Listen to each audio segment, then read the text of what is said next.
What do we feel when we're excited? It's like a roller coaster, yeah? Like we're a bit terrified, but at the same time we can't wait to get on that thing. What's happening when we feel anxious? Same energy, just a little bit different. What happens when we see someone that we're kind of into? The heart's racing a bit, same kind of physiology. It's what I call the 9 stages of physiology. But here's the thing, here's the interesting thing. You can trick your brain, you can beat your brain and position your physiology in a way that you won't be anxious anymore. Let me walk you through the 9 stages of physiology and show you how you can do this.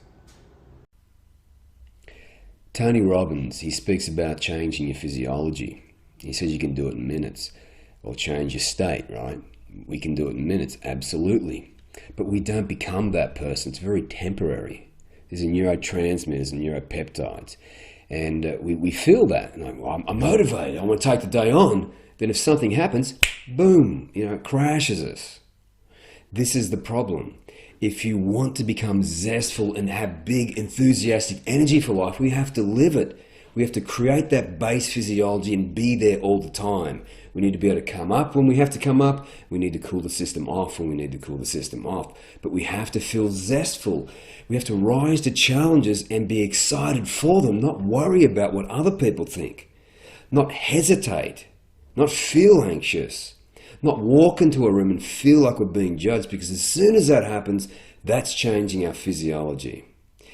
This is what I want to show you how to fix once and for all. 9 stages of physiology. Now, first and foremost, you'll always hear me talk about this. You're not broken, you're not average, you're not weak. Our physiology is, and this is something we can fix.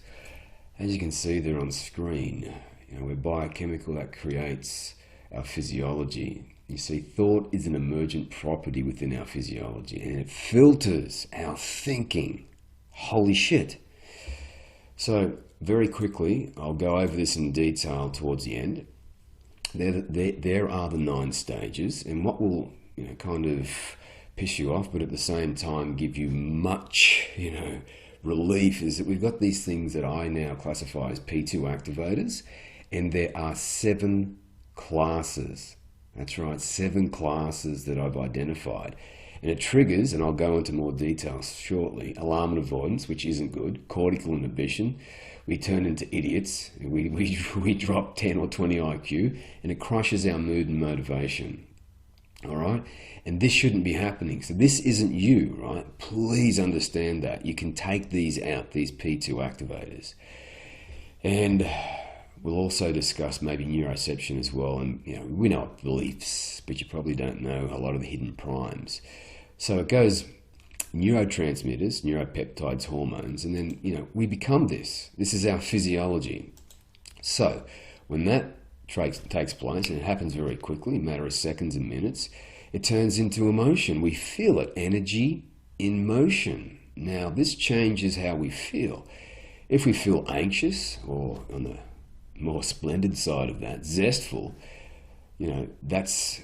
that will be filtering our thoughts. So if we feel anxious, of course we have anxious thoughts, and most people can't stop this from happening, but it's ever so simple to do.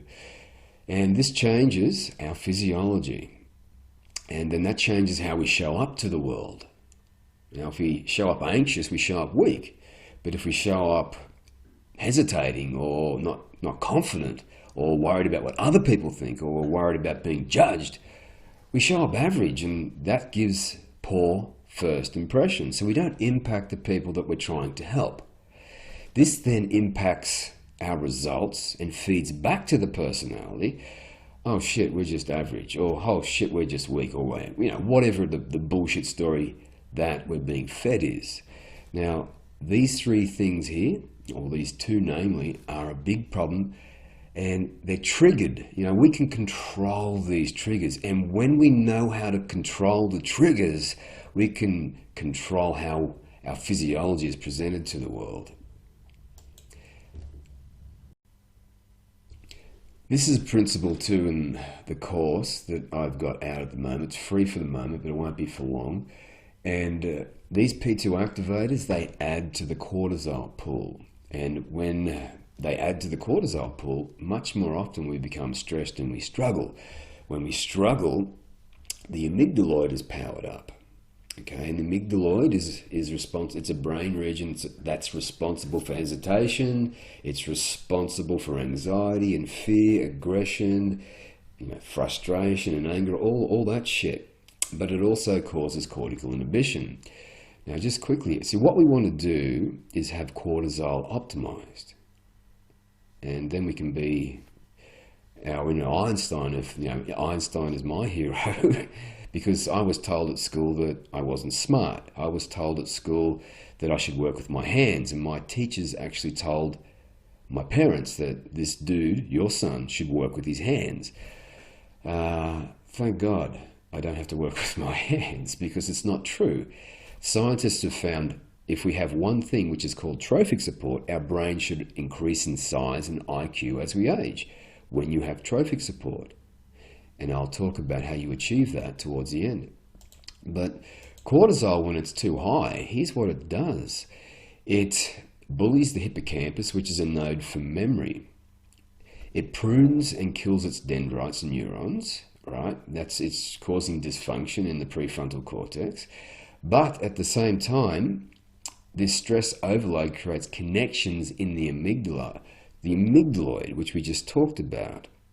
Hesitation, anxiety, aggression, all those things, it's growing, it's becoming more powerful. But the beautiful thing I want you to realize right now is that I had panic attacks and anxiety. My amygdaloid was huge in my 30s. But science now shows us that what you don't use, you lose. So mine shriveled away and became less powerful. I stopped worrying about what other people thought. And this is what I want to show you how to achieve in this part of it. Now, this poor dude up here, that's kind of what I was like, okay? Because the amygdaloid was powerful for me. But you don't have to be like that. And the most important thing you can understand is that these P2 activators are everywhere. I've identified 7 classes of them. And when you take them out, you're not adding to this pool and powering up the amygdaloid. Now, right here on screen there, this is what happens when the amygdaloid has its way. You can see, the worstiness comes out. This is called cortical inhibition. So the amygdaloid is powered up, and the cortex, where all our abilities lie, where all our skills lie, and where we can delay gratification, and when we choose to do the harder and right thing, that doesn't happen. We become very habitual in our thinking. But you can change this balance of power because, as I've mentioned just a second ago, that what you don't use, you lose. And the most important thing you can understand now is that when cortisol is high, the amygdaloid's activity is very high and it's fueling its growth. And we can stop this. But what is exponentially worse still, the research is out. Stress signaling pathways that impair prefrontal cortex. Remember, this is where our abilities lie. Executive control, to delay gratification, to stay focused, have executive control. The prefrontal cortex structure is physically changing and function. So the function is that the amygdaloid wins and the worstiness comes out. But what's even worse is that the structure is physically changing, but you can reverse this, as I've just mentioned, through that law that scientists tell us of use it or lose it. You can change this balance of power, but let me just read this. The prefrontal cortex, the PFC, the most evolved brain region, subserves our highest order cognitive abilities. However, it is also the brain region that is most sensitive to the detrimental effects of stress exposure, which is cortisol. Even quite mild, acute, uncontrollable stress. Now let me just pull up here for a second. This can be that we got cut off in traffic. This can be all these little inferences that add up. You might open up a credit card bill and be like, oh shit, I forgot about, oh my God, how am I going to pay that off? All these things that we're thinking about is raising cortisol. Now listen to this. This is what the research that I've found, that when we think like this, twofold. It's coursing through our veins. It's destroying the hippocampus, which is a critical part of the brain for memory, recall, and consolidation. And it's also fueling the growth of the amygdala. Now, you can fix this. You can change this. So even quite acute, uncontrollable stress. This could be you walking into a room and feel like you're being judged. Cortisol and the amygdaloid is on. Hesitation, get out of here, go back to safety. This is what the brain's trying to do, but you don't have to live like that. So, it causes a rapid, dramatic loss of prefrontal cognitive abilities, and the more prolonged stress causes architectural changes in the prefrontal dendrites. So long term, what it does is it changes this balance of power. The amygdaloid is hyperactive. So we worry about what other people think. And the sad reality is, well, it's not sad, because we can fix this, right? It's a poor choice of words, Mark. We can fix this. Remember, anxiety, my amygdaloid was huge.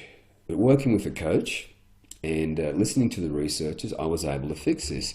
In this book here by Robert Sapolsky called Behave, he says that our hippocampus, which I now call the hub of success, it has two ends.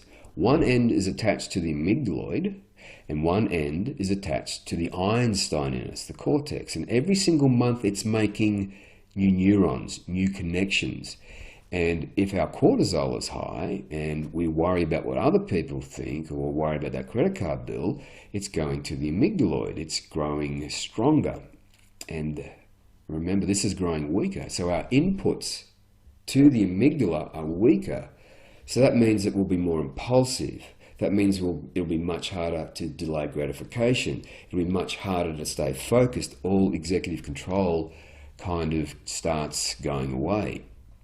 And that's basically what executive control is. And we lose everything on the bottom. Social behavior, which I've kind of just explained, the worstness comes out. Executive functioning. So we put out our worst work, we second guess ourselves, and we turn into a perfectionist. Impulse control goes, appetite control goes, mood goes, sensory filtering goes. So this is our ability to stay focused in a state of flow. And as I've discussed earlier, it destroys the hippocampus memory cells. So we gain anxiety, aggression, and depression when we don't get this right. Now, to go into it a little bit deeper, how do we fix this? Well,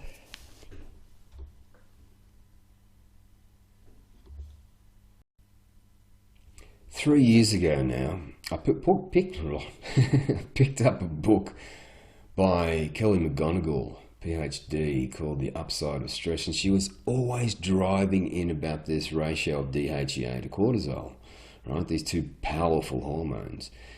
And I didn't know how to get this right, so I put that book down. I was a bit discouraged because I had no clue how to do this. Do you know? Look, let me just drive into what it actually means. So it's the ratio of DHEA to cortisol. So DHEA should be higher. Now the reason for that is it predicts academic and physical success. Holy shit. And more profound than that, the military have a vested interest in this. It's a metric for success. And just to drive in it a little bit deeper, let me just read off screen here. This is from Kelly's book. You should pick it up. DHEA is a neural steroid, which is exactly what it sounds like. A hormone that helps your brain grow. In the same way that testosterone helps your body grow stronger from physical exercise, DHEA helps your brain grow stronger from stressful experiences. Holy shit. And it counters cortisol. Right, so this is what we have to get right. And at the time, I had no clue how to get this right. And it's profoundly changing our physiology. So the amygdaloid is powered up, and this balance of power, all these new neurons are going to the amygdaloid. We stay hesitant, we stay anxious, we come back to the comfort zone. If this sounds like you, we have to get this right. And unfortunately, the poor cortex suffers. So over time, scientists have found that our brain should increase in size and IQ. When we have this right, when we get this right, and we can get this right, but it took me 46 years to get there. Now, the enemy, another enemy, is inflammation. And you might be thinking, well, I'm not inflamed. And I thought that too, right? I was trained as a personal trainer. But here's the thing. It's in our food supply. It's everywhere. Like right here, I've identified 7 classes of them. We have to eliminate this shit, right? So it kills our motivation. Absolutely crushes it. You've got plenty of talent. You've got plenty of skill. But we hesitate. We don't have the energy where it needs to be. And we think, oh, we're just getting old. Horseshit! I've never felt better at 46 getting this right, working with a coach and a functional doctor. So we have to make sure we get this right. Just for example here, DHEA, okay, as soon as we have raised cortisol, it stops DHEA's production and it increases cortisol production. Think about that, right? The ratio, what I just talked about, the growth index for a stress response is lowering. We need this raised. Now, to make matters worse, I guess you could say, that's a really poor choice. To make matters, the juxtaposition of that better, by having optimal levels of vitamin D on board. You see, DHEA is a vitamin D enzymatic reaction. If you don't have optimal levels of vitamin D, no DHEA for you, or very little DHEA for you, and it gets worse over time. Okay, now what we have to do is understand what these P2 activators are, the 7 classes, and eliminate them. Okay, now here's just an example of some of the light P2 clamps, right? And the light P2s are over here, 3 classes. We've got, they come in our food supply, as I've already noted, right? Amplifiers of systemic inflammation, the role of advanced glycation, which is AGE, and advanced lip oxidation, which is ALE, in our foods. Damn it, we're in our foods. And they're you know, you can easily eliminate this crap. They're in our personal care products. Again, AGEs, ALEs, oxidized foods, aldehydes, GMOs, microplastics, endotoxins, carbon monoxide's a big problem, pain meds. Now, I used to be on pain meds because of my osteoarthritis, and that really played into it. Heavy metals, emulsifiers. Emulsifiers absolutely trashed me, and I had no idea. So my energy was all over the place because there's one little thing here. Xenobiotics, pesticides, preservatives, xenoestrogens.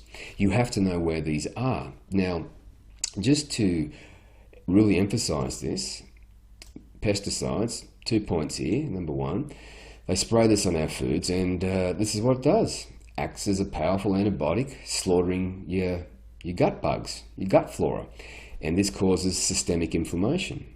Mimics hormones, like estrogen. I'll talk about why that's really bad in a second. It impairs vitamin D. And I just mentioned that we need it to produce DHEA to increase our growth index for a stress response. It depletes compounds like iron, so iron's really important for energy levels.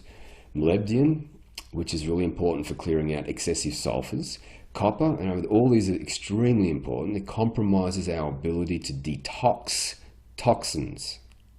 It impairs the synthesis of tryptophan, which goes into serotonin, and tyrosine, which goes into dopamine, and we have to have these optimized.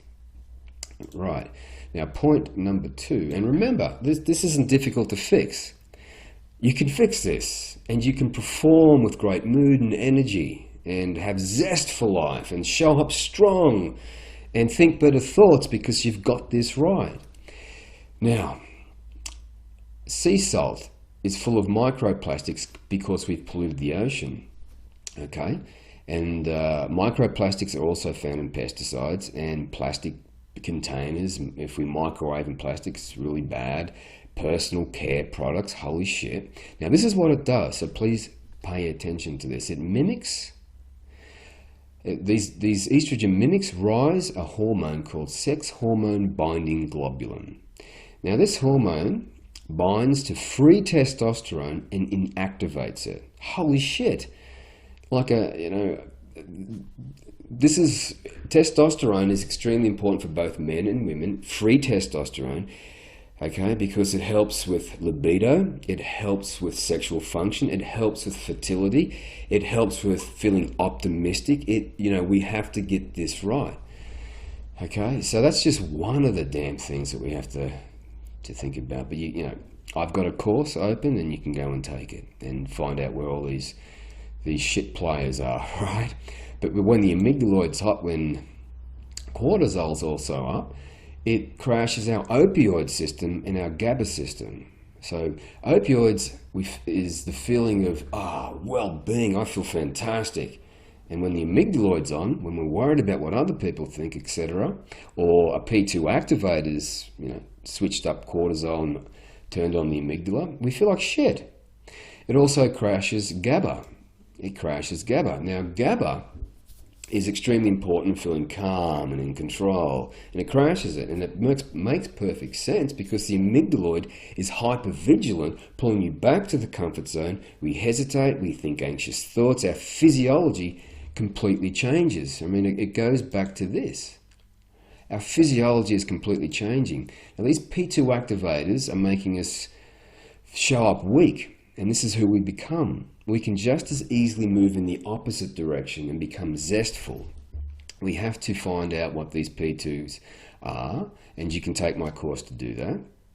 But when this is all going on and we have this inflammation coming in, we lose trophic support for the brain. Now this is what we need to grow the brain. All right, this is what the scientists have shown people like you and I that we need to have on point so that the brain grows in size and IQ. And it's a simple matter of this. Number one, we water the brain by optimizing the four main hormonal systems: DHEA, testosterone, estradiol. Estrogen creates more BDNF, which is brain-derived neurotrophic factor. So guys, we have to get everything optimized.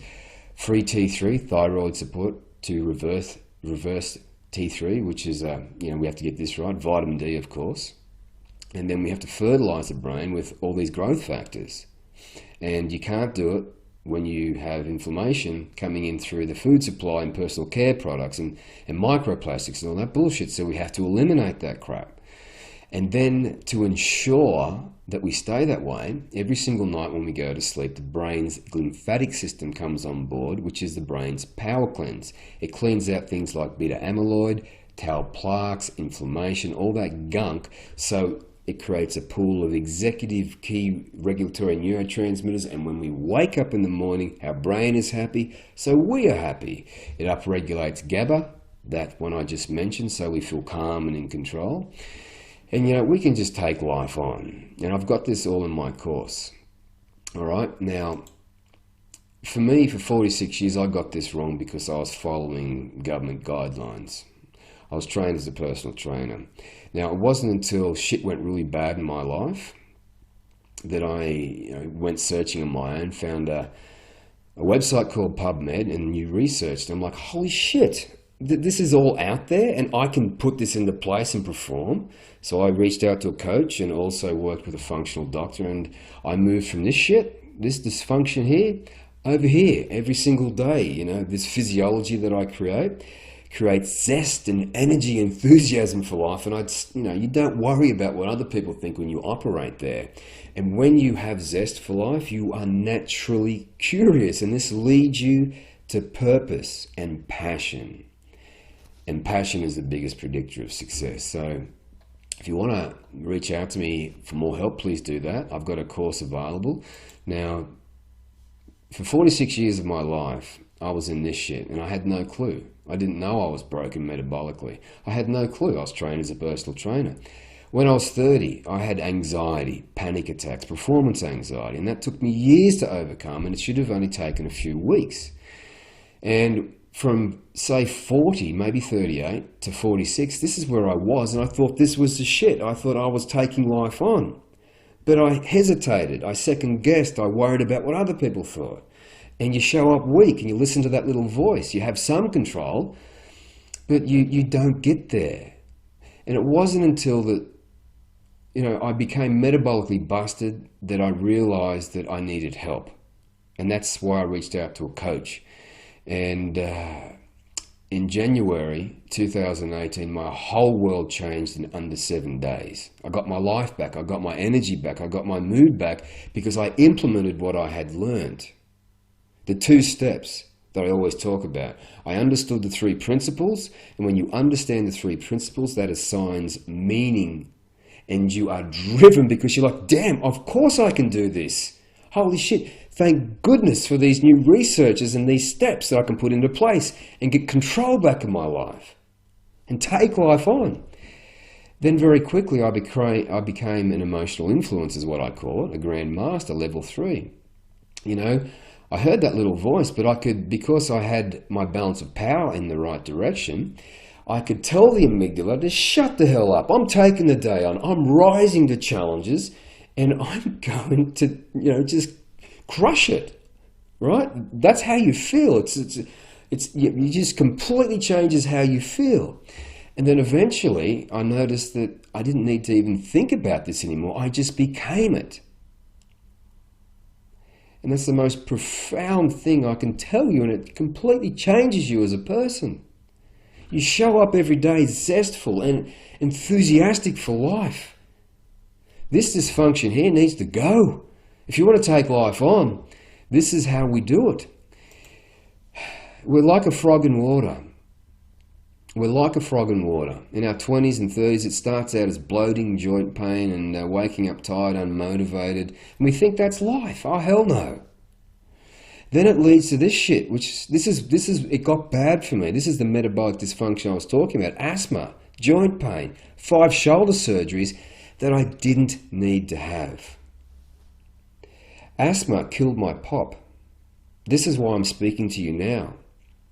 An asthma attack killed my pop. This research would have saved his life. Asthma, I thought, was going to kill me like my pop.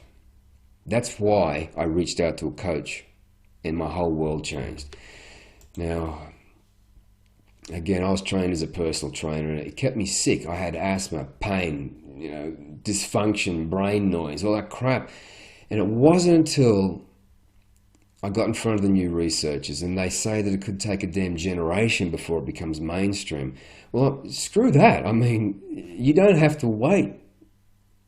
You can be over here with Einstein, increasing your IQ and your brain size over time instead of this dysfunction, having the amygdaloid have a field day. It doesn't need to be this way. What we have to do is understand that all we need to do firstly is eliminate this crap in our life and open up all these performance pathways. So, with that said, you know, you can reach out to me, or you can take my course, and it's free for now, but it won't be for long. I'm here to help. This is my mission in life, and it's all thanks to my pop, and I miss him so much. He should never have died when he did, because if he was, you know, if we knew about this research, I could have saved his life. So there it is.